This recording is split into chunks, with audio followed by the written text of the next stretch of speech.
Hi guys, welcome to today talkies. మీరు చూస్తున్నారు today talkies YouTube channel. Guys, ఈరోజు అయితే కనుక ఏపీ డిఎస్సి నోటిఫికేషన్కి సంబంధించి అయితే కనుక లేటెస్ట్ అప్డేట్ అయితే మీకు అందించబోతున్నాను. ఈ వీడియోలో అయితే కనుక బిగ్ బ్రేకింగ్ న్యూస్ అనమాట. అయితే డిఎస్సి ఓ కళ అంటూ మనకైతే కనుక ఈ యొక్క ఆంధ్రజ్యోతిలో అయితే కనుక మెయిన్ ఎడిషన్లో అయితే రావడం జరిగింది ఫస్ట్ పేజీలో. ఓకే, డిఎస్సి ఓ కళ, నేడు జరగాల్సిన డిఎస్సి వాయిదా, 5 ఏళ్లలో ఒక్కటి పూర్తి చేయలేకపోయిన జగన్, 57 నెలల తర్వాత నోటిఫికేషన్, పూర్తి కాదని తెలిసే విడుదల, ఎన్నికల వేళ పోటీ పరీక్షలు వాయిదా అయినా నిర్వహిస్తామని వెల్లడి, నిరుద్యోగులను ముంచిన వైసీపీ, ఫీజులు వృధా అంటున్న అభ్యర్థులు. ఏ దుష్టశక్తులు అడ్డుపడుకుంటే డిఎస్సిని సకాలంలో పూర్తి చేస్తాం. చూడండి మళ్ళీ ఒకసారి, ఏ దుష్టశక్తులు అడ్డుపడకుంటే డిఎస్సిని సకాలంలో పూర్తి చేస్తాం. కానీ అడ్డుపడితే చేసేది ఉండదు. ఈ ఏడాది ఫిబ్రవరి 12న డిఎస్సి నోటిఫికేషన్ విడుదల సమయంలో విద్యాశాఖ మంత్రి బొత్స సత్యనారాయణ వ్యాఖ్య ఇది. ఆయన అన్నట్టు ఏ దుష్టశక్తులు అడ్డుపడలేదు, కానీ డిఎస్సి నిర్వహణలో ప్రభుత్వం ఘోరంగా విఫలమైంది. మొదట ప్రకటించిన షెడ్యూల్ను మార్చి రెండో షెడ్యూల్ విడుదల చేసిన పరీక్షల నిర్వహణలో చేతులెత్తేసింది. దీనికి ఎన్నికల కమిషన్ అనుమతి ఇవ్వలేదని పాఠశాల విద్యాశాఖ సాకుగా చూపుతున్న అసలు డిఎస్సిపై ప్రభుత్వానికి చిత్తశుద్ధి లేదన్నదే విషయం తెల్లమవుతుంది. ఈ విషయం ప్రత్యేకించి మనకి ఆర్టికల్ చదవాల్సిన అవసరం కూడా లేదు. ప్రతి నిరుద్యోగి లేదంటే ప్రతి డిఎస్సి అభ్యర్థికి కూడా ఇది తెలిసిన పుస్తకమే. ఓకే, ఇక ఏముంది, ఇంకా డిఎస్సి ఓ కళ. ఓకే, 5 ఏళ్లలో ఒక్క డిఎస్సి పూర్తి చేయలేకపోయిన జగన్, ఉపాధ్యాయ ఉద్యోగాలకు సంబంధించి డిఎస్సి నిర్వహించడంలో జగన్ ప్రభుత్వం పూర్తిగా విఫలమైంది. 57 నెలల పాటు మౌనంగా ఉన్న ప్రభుత్వం ఎన్నికలు మరో 3 నెలల్లో ఉంటాయనగా డిఎస్సి నోటిఫికేషన్ విడుదల చేసింది. నిజానికి ఎన్నికలకు ముందు ఇంత పెద్ద నియామక క్రతువును ఏ ప్రభుత్వం తెర మీదకి తీసుకురాదు. ఎందుకంటే ఎన్నికల షెడ్యూల్ వస్తే పరీక్షలకు ఆటంకం ఏర్పడుతుందని ముందుగానే అంచనా వేసుకుంటారు. కానీ వైసీపీ ప్రభుత్వానికి ఈ విషయం తెలియదా అంటే తెలుసు, కానీ ఉద్దేశపూర్వకంగానే ఎన్నికలకు 3 మాసాల ముందు డిఎస్సి ఇచ్చింది. ఎలానూ ఆగిపోతుంది కాబట్టి ఇచ్చామన్న పేరు కొట్టేయాలని భావించింది. దీనిని బట్టి ఉపాధ్యాయ పోస్టుల భర్తీపై ప్రభుత్వానికి ఎంత ప్రేమ ఉందో అర్థమవుతుంది. ఓకే, ఇక షెడ్యూల్ ప్రకారం శనివారం అంటే ఈరోజే నేడు నుంచి డిఎస్సి పరీక్షలు ప్రారంభం కావాలి, కానీ అలా జరగడం లేదు. దీంతో ఈ ప్రభుత్వంపై ఆశలు పెట్టుకున్న డిఎస్సి ఉద్యోగార్థులు తీవ్ర నిరాశలో కూరుకుపోయారు. ఓట్ల వేట, నిరుద్యోగులతో ఆట. మెగా డిఎస్సి వేస్తామని 2019 ఎన్నికల్లో హామీ ఇచ్చిన జగన్ సీఎం అయ్యాక ఒక్కటంటే ఒక్క టీచర్ ఉద్యోగం భర్తీ చేయలేదు.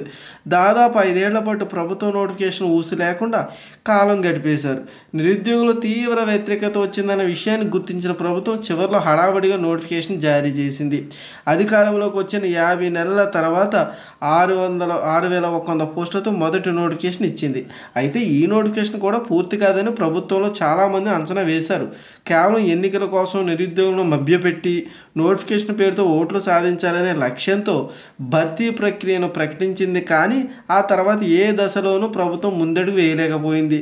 డిఎస్సి కంటే ముందు టెట్ విషయంలోనే పలుమార్లు పిల్లి మొగ్గలు వేసింది. టెట్ పరీక్షలను అనుకున్న సమయం కంటే ముందే పూర్తి చేసిన ఫలితాలు మాత్రం విడుదల చేయలేకపోయింది.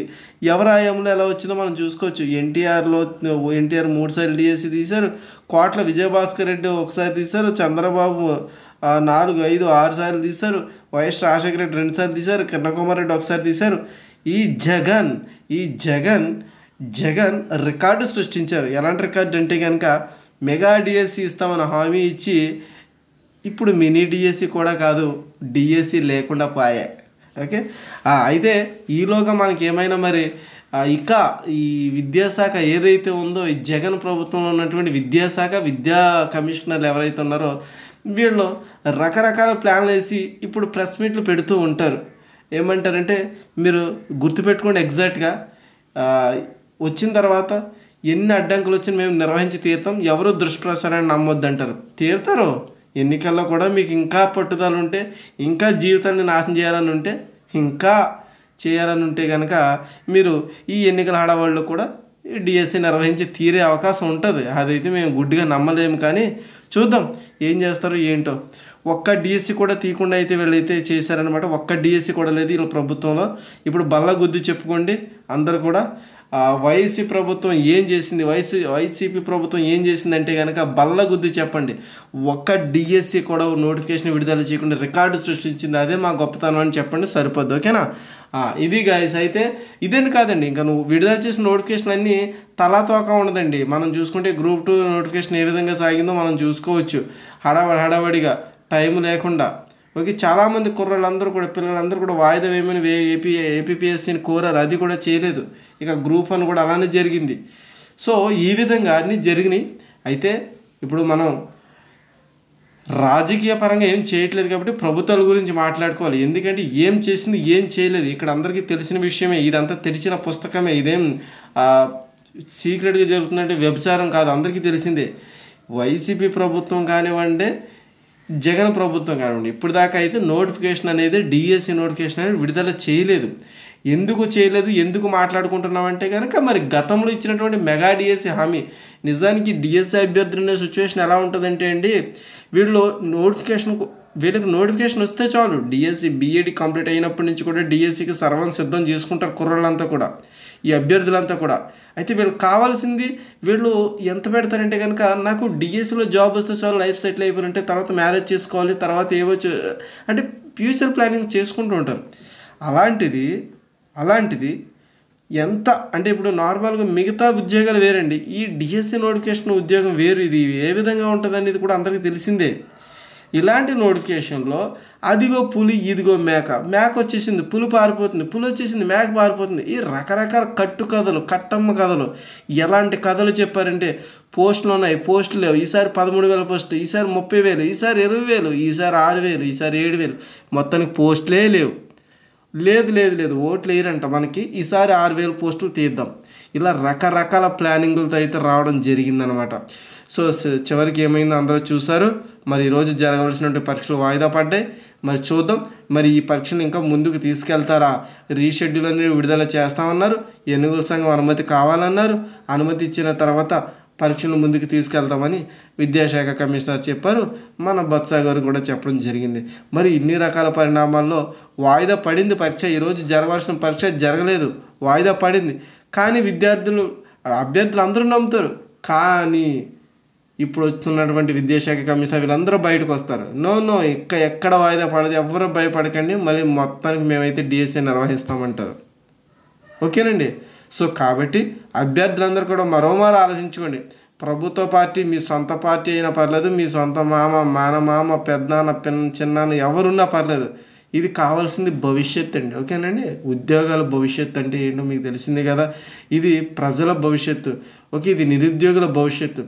ఇలాంటివన్నీ కూడా మీరు ఆలోచించి, అంటే మీకు తెలిసిన విషయంలోనే ఎడ్యుకేషన్ అండ్ తెలిసిన వాళ్ళకి, చదువుకున్న వాళ్ళని ఇంత మోసం చేస్తే ఇంకా సాధారణ ప్రజల్ని ప్రభుత్వం ఏ విధంగా మోసం చేస్తుందో మీరు ఒకసారి గమనించండి. అంటే ఇది ఈ ప్రభుత్వం ఇంకో ప్రభుత్వం అని కాదు, మనం ఎన్నుకోవాల్సింది కరెక్ట్గా ఇప్పుడే ఆలోచించి ఎన్నుకోవాలి.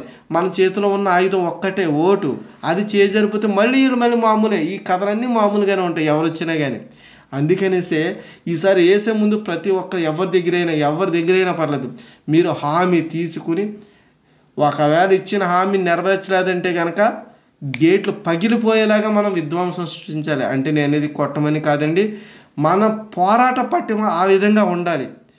ఒక్కసారి ఇచ్చిన హామీ నెరవేర్చకపోతే ఏ విధంగా ఉంటుంది అనేది కూడా మన పోరాట పటిమ. ఓకేనండి.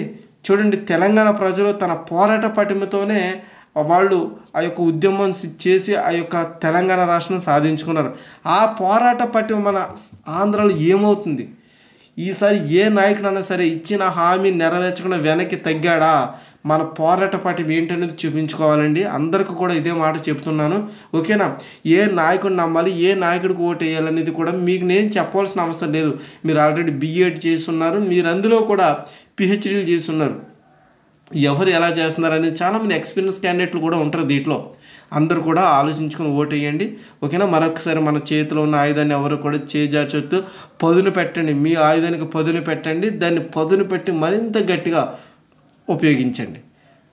నేను అనేది ఆయుధం అంటే ఓటు. ఇక్కడ ఓటుకి పదును పెట్టండి, ఆలోచించండి, ఆలోచించండి, ఆలోచించండి, ఆయుధాన్ని గుద్దండి. ఓకే గైస్, ఇది గైస్ మరొక లేటెస్ట్ అప్డేట్ అయితే. అలాగే డిఎస్సికి సంబంధించి ఒక మంచి వివరణ కోర్టు కూడా మరొక మంచి వీడియోతో మీ ముందుకు వస్తాను. అంతవరకు కూడా please watch and today talkies YouTube channel.